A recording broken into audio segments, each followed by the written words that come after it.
Oi, professora. Eu sou o Guilherme e esse é o nosso projeto de estética acerca da discussão se a publicidade é ou não é arte. Por essa lógica, vamos contrapor os argumentos de Burroughs e Piratininga e chegar a uma conclusão pontuando nossa opinião sobre o tema. O trabalho foi feito em conjunto com o Glicério, a Nicole, o Gabriel e o Victor. Todos realizaram a leitura dos textos e contribuíram com a discussão. Inicialmente, vamos denominar o que é arte. Burroughs é mais relativista e postula que é praticamente impossível definir em conceitos lógicos, pois é algo muito volátil e relativo a um período histórico-cultural muito específico. Piratininga, por outro lado, não avança tanto na discussão de o que é arte. Pela nossa análise, ele se apoia a um senso comum de criatividade e conceito artístico do agradável esteticamente, mas não discute tanto sobre a natureza do estético, e trata a criatividade quase como um talento nato.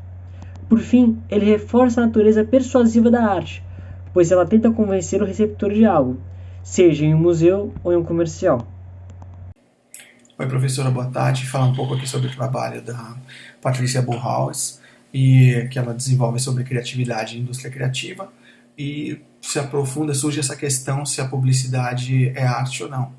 Então, dentro do escopo de frentes que ela toma aqui, um caso que ela cita que é muito interessante é a visita que ela vai fazer para o Museu Berardo, em Lisboa, onde está acontecendo uma exposição com os trabalhos da James Howard Company, agência de propaganda, e esses anúncios aparecem como se fossem obras de arte expostos nessa exposição que estabelece de forma muito literal aí as duas frentes para ela responder essa questão.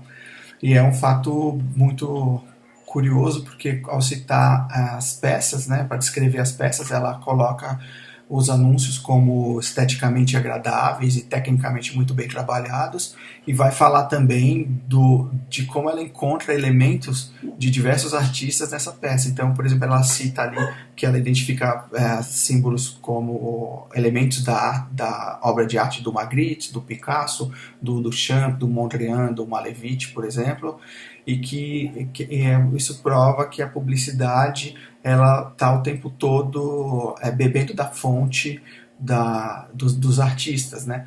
Mas tem uma questão de ordem cronológica, que a arte ela vai estar sempre na frente, então ela é a primeira a fazer essa investigação do modo de pensar e ver a sociedade, o representar e não representar as formas, a questão de interagir e interferir no mundo, né? Então a arte ela tem esse caráter prioritário, ela se lança primeiro nesse intento, né? E a publicidade ela vem depois, no rastro, pegando esses elementos de arte de épocas diversas e misturando isso tudo, trazendo coisas novas com as antigas, mas em geral sempre depois da arte, porque ela está sempre se alimentando da arte, né? E tem um fato que também é bem forte e importante, que ela cita, que é assim, a publicidade ela já nasce com esse compromisso com a efetividade de venda, né? Então, não que artistas não tenham que vender seu trabalho, mas a peça em si publicitária, ainda que tenha bebido muito da fonte, ela tá de certa forma um pouco presa a esse vínculo que é a conversão de venda do que a arte pode ter, mas não nessa mesma intensidade, nessa mesma força que a publicidade. Então, dando continuidade no que eles estavam falando até agora, vale ressaltar que uma outra grande diferença, né, do quesito da parte da arte é a sua tratativa com o tempo. A contemporaneidade da obra de arte, ela se mantém viva através do tempo. É um grão de estranheza, né, que se perpetua no decorrer das eras e que se revive a cada olhar. Já a publicidade, pela necessidade de se pertencer ao seu próprio tempo, ela está na plena luz de sua época. E mesmo quando ela traz um elemento que remete ao passado, ela traz junto consigo um sentimento de nostálgico do tipo, naquela época não era assim. A peça publicitária somente ensina uma resposta coerente com o tempo na qual ela está e remete a situações e ambientes já conhecidos. Ou seja, ela se mantém no senso comum para não causar estranheza em seu consumidor. Além disso, né, porque eu não trabalho com análises superficiais, faço análises profundas daquilo que eu estou abordando. Então, além disso, a arte ela trata o espectador como parte ativa da construção artística.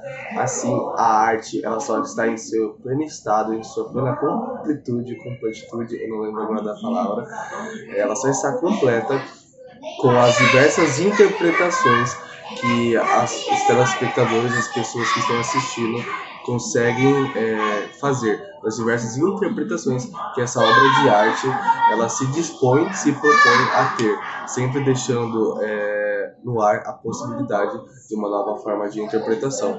A publicidade é quase que o total oposto disso, já que ela trata o espectador como um consumidor, ou seja, o objetivo final é persuadi-lo um objetivo comercial, ou seja, o consumidor ele não está lá para pensar, né? Ele deve pensar o menor possível.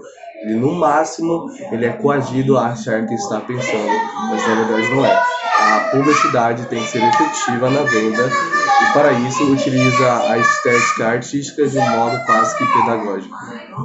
Piratininga é o contraponto de Burroughs. Para ele, a publicidade é sim arte, tanto quanto uma de museu, pois exige talento, criatividade e espontaneidade.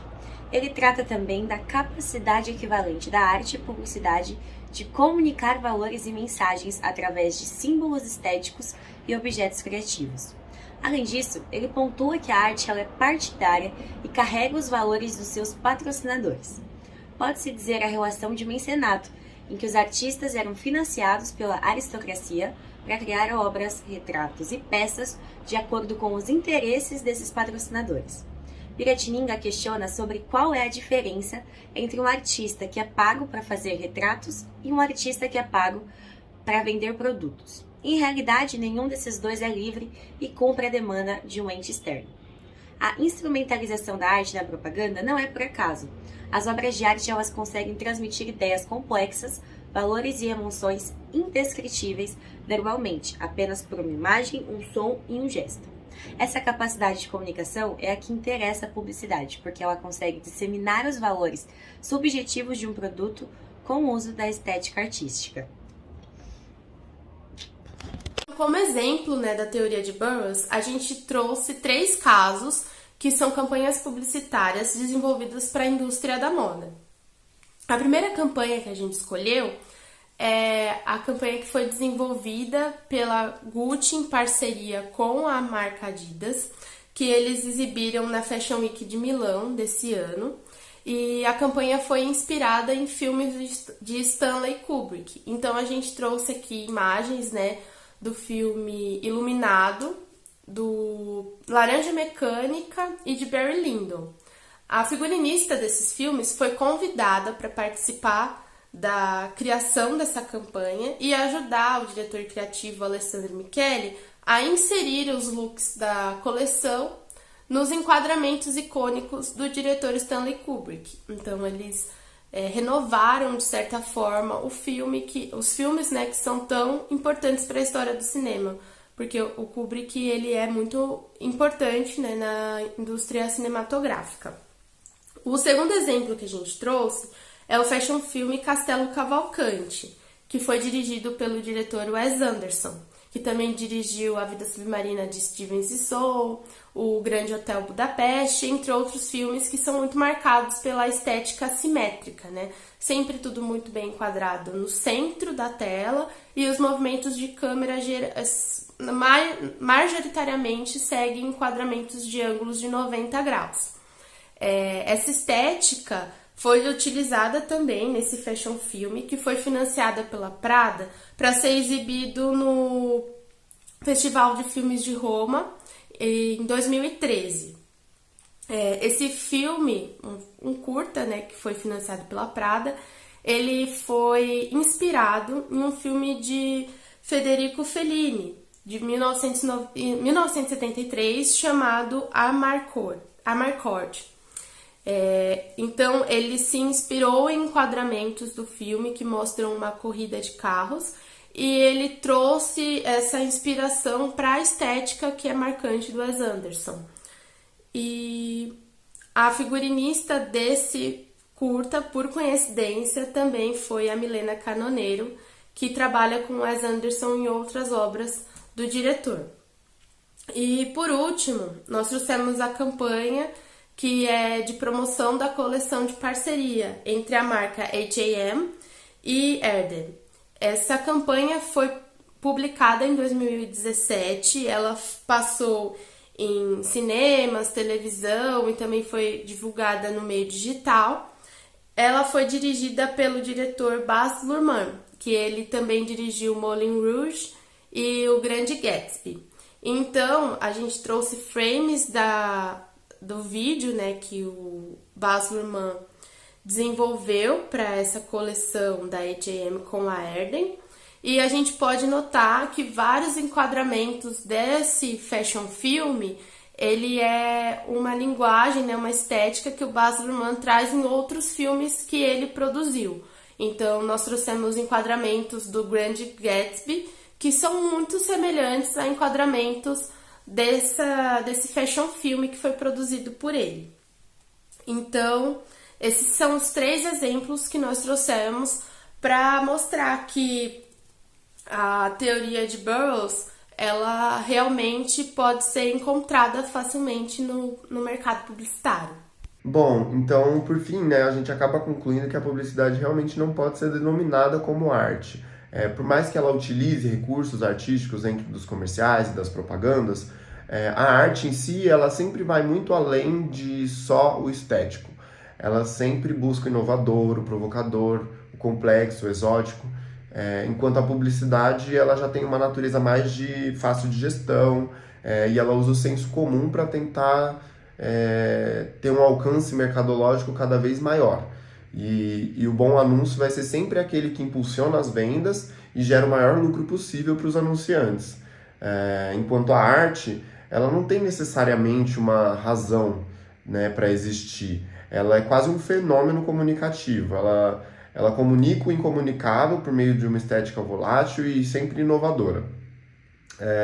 Além disso, é legal a gente pontuar que o texto do Piratininga, ele aparentemente tem um teor fortemente propagandista, né? Ele incentiva os jovens que se consideram criativos a estudar a comunicação. E aí, para reforçar esse argumento, a gente pode perceber que o texto é veiculado na revista da faculdade ESPM e existe o logo de uma das maiores agências publicitárias de São Paulo no rodapé da página. Esse tipo de elemento ele explicita, né, a motivação do Piratininga ao aproximar a publicidade da arte. Então ele tenta persuadir o leitor a entrar nessa carreira.